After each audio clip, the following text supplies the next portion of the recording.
All of you. आज हम लोग पढ़ेंगे C9 B.Ed सेकेंड ईयर का यूनिट 3। C9 पेपर आपका होगा अधिगम के लिए आंकलन, जिसके अंतर्गत हम लोग देखेंगे सतत एवं व्यापक मूल्यांकन में अध्यापकों की भूमिका। लेक्चर में हमारा 4 होगा।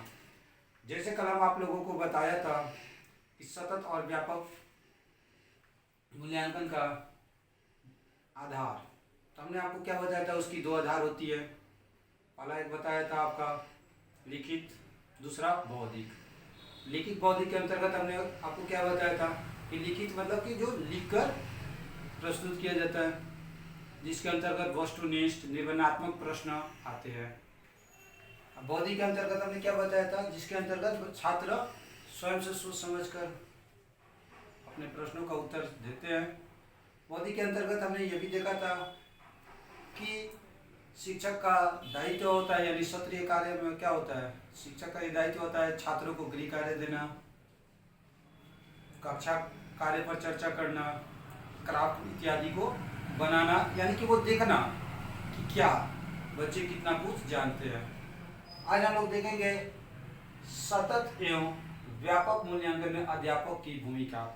तो देखिए, सतत और व्यापक मूल्यांकन में अध्यापक की महत्वपूर्ण भूमिका होती है, क्योंकि देखिए अध्यापक ये एक ऐसा नियम होता है जो छात्रों को क्या करता है, शिक्षा प्रदान करता है।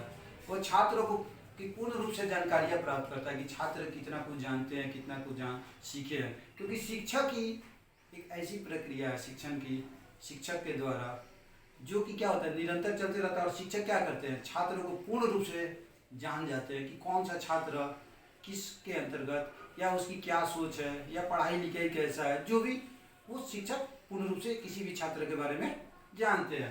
तो यहाँ पर अगर देखते हैं सतत और व्यापक मूल्यांकन में अध्यापक की भूमिका, क्या भूमिका होती है एक शिक्षक का सतत और व्यापक के अंतर्गत, तो कहता है कि विद्यार्थियों के अधिगम की अवधि में आंकलन की प्रक्रिया में अध्यापक की महत्वपूर्ण भूमिका होती है। पहला कहता है, देखिए विद्यार्थी यानी छात्र के अधिगम, यानी कि जब छात्र किसी चीज को सीखता है, किसी कार्य को सीखता है, चाहे वो शिक्षण कार्य हो या कोई भी कार्य हो, तो उसमें क्या होता है, शिक्षक की क्या होती है, एक महत्वपूर्ण भूमिका होती है। क्योंकि देखिए शिक्षक ही एक ऐसा नियम है जो छात्रों को किसी भी चीज को सीखने के लिए क्या करता है, प्रयत्न कराता है बार बार।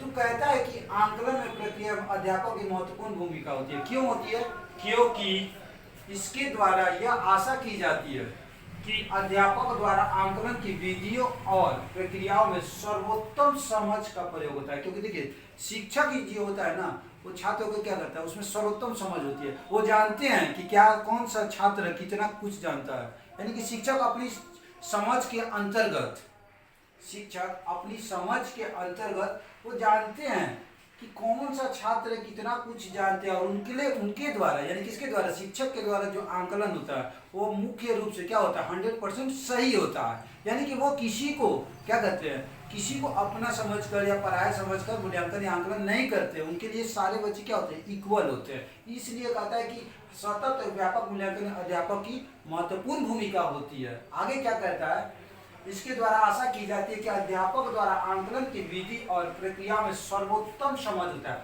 और देखिए शिक्षक जो आंकलन करते हैं अपने समझ के अंतर्गत करते हैं, क्योंकि उनको के अंदर है सोचने समझने की प्रवृत्ति है। वो जानते हैं कि कौन सा बच्चा क्या है, चाहे किसी भी प्रश्न का उत्तर किस प्रकार से हो। इसीलिए सबसे आगे शिक्षक को रखा जाता है, जिससे बहुत कुछ जानने की आशा होती है। यानी कि आंकलन के द्वारा, ये शिक्षक के आंकलन के द्वारा बहुत कुछ जानने की आशा होती है। जैसे क्या क्या होती है मैं बताता हूँ। आंकलन प्रक्रिया में जैसे पूर्व ज्ञान यानी क्या होगा, पिछली कक्षा। यानी कि देखिए शिक्षक ये जानते हैं कि पूर्व ज्ञान से नवीन ज्ञान को जोड़ना, चाहे पिछली कक्षा को जोड़ना। यहाँ पर पूर्व ज्ञान कहता है कि वो देख रहे हैं कि छात्र पहले वो कैसा थे, यानी विद्यालय आने से पहले क्या थे, विद्यालय में जब प्रवेश किए तो उनकी प्रवृत्ति कैसी हुई, प्रवेश करने के बाद जब वो अपना पढ़ाई लिखाई चालू किए तो उनके सोचने समझने की प्रवृत्ति कैसी हुई, वो कितना कुछ जाने। यानी कि पहले की पूर्व से क्या कर देता है, प्रोजेक्ट को क्या करते हैं, वो कंपेयर कर कर देखते हैं। अच्छा रहता है तो शिक्षक क्या करते हैं, छात्रों को और आगे की ओर प्रोत्साहित करते हैं। अगर देखते हैं कि शिक्षक छात्र कुछ नहीं सीखते हैं तो क्या करते हैं, तो भी उनको प्रोत्साहित करते हैं आगे की ओर बढ़ने के लिए। तो ये हो गया पूर्व ज्ञान से। दूसरा कहता है समझ का स्तर। समझ के स्तर से हमारा क्या तात्पर्य, यहाँ पर समझ के स्तर से हमारा तात्पर्य यहाँ पर दिखा रहा है कि शिक्षक वो जानते हैं कि कौन सा छात्र कितने, उसकी बुद्धि स्तर यानी कि उसके समझने की स्तर कितनी है, ज़्यादा है कम है, किस लेवल किसके अकॉर्डिंग कैसा उसको समझाया जाए, किस प्रकार से उसको बदलाया जाए कि वो किसी भी बातों को यानी कोई किसी भी चीज़ को आसानी से क्या करे, समझ ले। तीसरा कहता है अधिगम प्रक्रिया का आंकलन शामिल होता है। अधिगम मतलब क्या होता है, सीखना। कभी कभी हम लोग ये भी देखते हैं कि शिक्षक किसी छात्र को बार बार प्रयत्न करते हैं किसी चीज़ को सीखने के लिए, और वो देखते हैं कि छात्र कितना कुछ सीखा। आंकलन अध्ययन अधिगम प्रक्रिया को सुधारने में सहायक होता है। अब देखिए इसके द्वारा जो आंकलन की जो अधिगम प्रक्रिया होती है क्या होती है, सुधारने में सहायक होती है। नेक्स्ट आपका कहता है बार बार परीक्षाएं लेना आवश्यक होता है। देखिए बार बार परीक्षा क्यों लेना आवश्यक होता है, क्योंकि इसके द्वारा शिक्षक यह जानने का प्रयत्न करते हैं कि छात्र में कितनी वृद्धि हुई। तो शिक्षक का यह दायित्व होता है, और जो शिक्षक परीक्षाएं लेती है क्या करते हैं, छात्र के इक्वल लेते हैं, कक्षा के इक्वल लेते हैं, उसके समझ के इक्वल लेते हैं, यानी कि वे वैसा इस प्रकार का प्रश्न का निर्माण करते हैं जो कि छात्र आसानी से दे दे। और बार बार परीक्षा क्यों लेते हैं, बार बार लेने से क्या होता है, शिक्षक उसको क्या करते हैं, रिमाइंडिंग कराते हैं, छात्रों को अपने विषय के प्रति क्या करते हैं, रुचि उत्पन्न कराते हैं, इसलिए बार बार परीक्षा लेते हैं। नंबर 3 कहता है प्रयोगात्मक समझ के आंकलन के लिए विविध उपकरण और तकनीकी का प्रयोग किया जा सकता है बिना परंपरागत कागज पेंसिल परीक्षण का सदैव निर्भर रहने के। यहाँ कहता है अगर देखिए प्रयोग की अगर दृष्टि से देखते तो प्रयोग की दृष्टि में क्या हो जाता है, वहाँ पर शिक्षक क्या करते हैं, उसमें कागज पेंसिल की जरूरत नहीं पड़ती है। शिक्षक छात्रों को इस प्रकार तैयार कर देते हैं अपने आंकलन अपने व्यवहार के द्वारा कि छात्र स्वयं से क्या करते हैं, उस पर आश्रित छात्र स्वयं से उस चीज को कर लेते हैं, तो उसके लिए उनको कागज पेंसिल की जरूरत नहीं पड़ती है। आगे कहता है मौखिक प्रोजेक्ट, जैसे आपका उसमें कहता है मौखिक यानी बोलकर, जैसे कि मैं आप लोग को बता रहा हूँ आप मेरी भाषा को समझ रहे हैं। प्रोजेक्ट यानी कि किसी प्रैक्टिकल आपको दे देना किसी प्रकार का प्रोजेक्ट, और छात्र क्या करते हैं, स्वयं से बनाते हैं। सामूहिक क्रिया प्रस्तुतिकरण, सामूहिक क्रिया प्रस्तुतिकरण क्या हो गया, एक ग्रुप में किसी वर्क को दे देना और छात्र के द्वारा क्या करना, उस कार्य को पूरा कराना इत्यादि।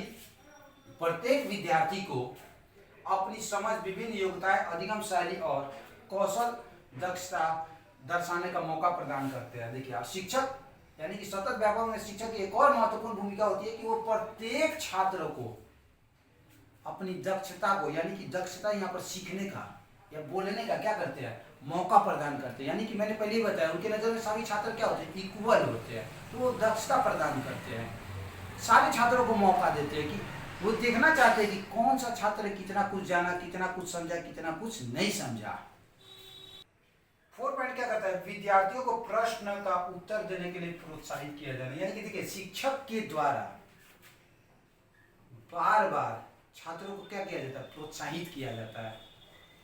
मान लीजिए कि शिक्षक अपने विषय को पढ़ाया तो बार बार वो क्या करते हैं, वो शिक्षक का ये दायित्व होता है कि वो समझे, वो समझते हैं कि कैसे छात्र से प्रश्न का उत्तर प्राप्त किया जाए। तो क्या करते हैं, अपने पढ़ाने के बाद क्या करते हैं, तुरंत देखते हैं कि अगर छात्र का मन कहीं और हो जाता है तो क्या करते हैं, उससे प्रश्न कर लेते हैं, किसी और से प्रश्न करते हैं। यानी वो देखना चाहते हैं कि उन्होंने जितना पढ़ाया छात्र समझा या ना समझा। इस कारण से क्या करते हैं, शिक्षक बार बार छात्रों को प्रश्न करते हैं और उनसे उत्तर देने के लिए उनको प्रोत्साहित करते हैं। इससे क्या होता है, इससे ये होता है कि शिक्षक और छात्र दोनों के बीच में सहसंबंध बना रहता है।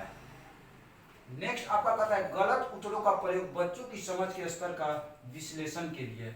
अब देख लीजिए कभी कभी ऐसा होता है कि शिक्षक के द्वारा या फिर छात्र के द्वारा, ज्यादातर छात्र के द्वारा अगर हम लोग देखते हैं कि कोई गलत उत्तर दे दिया जाता है, प्रश्न कुछ और रहता है, आंसर कुछ और दे दिया जाता है, तो क्या हो जाता है, उस समय शिक्षक का ये दायित्व होता है कि उनको डांटना पीटना नहीं, उनको प्रोत्साहित करके उनको बताना कि ये चीज गलत है, उसका आंसर ये होता है। यानी कि विश्लेषण करके उनको अच्छे ढंग से बताना, प्रस्तुत करना, ताकि छात्र क्या करे, अच्छी ढंग से अच्छी तरह से समझ सके कि कहना क्या चाहते हैं। नेक्स्ट आपका आता है विद्यार्थियों को प्रश्न का उत्तर देने को वैकल्पिक अपरंपरागत विधियों को देने के लिए प्रोत्साहित किया जाना चाहिए। यानी कि देखिए सतत और व्यापक मूल्यांकन में अध्यापक की एक और भूमिका होती है। जैसे कि मान लीजिए छात्र जो होते हैं, छात्रों को प्रश्न, मान लीजिए कि छात्र से शिक्षक प्रश्न करते हैं और उनको प्रश्न का उत्तर क्या होता है, नहीं आता है, तो उस स्थिति में शिक्षक क्या करते हैं, उस स्थिति में शिक्षक का यह दायित्व होता है कि छात्रों को क्या दे, कुछ चूज टाइप क्वेश्चन दे, चूज टाइप ऑप्शन दे, जिसे छात्र क्या करे, उसको समझ सके कि शिक्षक इसके अंतर्गत, यानी कि शिक्षक जो प्रश्न कर रहे हैं उसका क्या उत्तर होना चाहिए। यानी कि उनको बार बार प्रोत्साहित करना, प्रोत्साहित मतलब कि उनको क्या करना, आगे की ओर बढ़ाना कि नहीं तुम कर सकते हो जाएगा। यानी उनमें क्या करना, उनकी आशा को निराशा में ना बदलना, ये शिक्षक का ये दायित्व होता है। नेक्स्ट क्या कहता है, केवल अंतिम परिणाम से बालक की दक्षता का निर्णय करना एक अच्छा विचार नहीं। देखिए हम लोग कभी कभी क्या देखते हैं कि कोई बच्चे क्या करते हैं, कोई लोग देखते हैं बालक का अंतिम परिणाम, स्टार्टिंग का लोग कुछ नहीं देखते, बीच का कुछ नहीं करते, लेकिन अंतिम देख लेते हैं, अच्छा ये लड़का, थोड़ा बहुत उसके बारे में जान लेते हैं और उसके बाद कहते हैं कि ये लड़का सही नहीं है। तो वह ऐसा नहीं करना चाहिए, जो कि कौन नहीं करता है, एक शिक्षक नहीं करते हैं।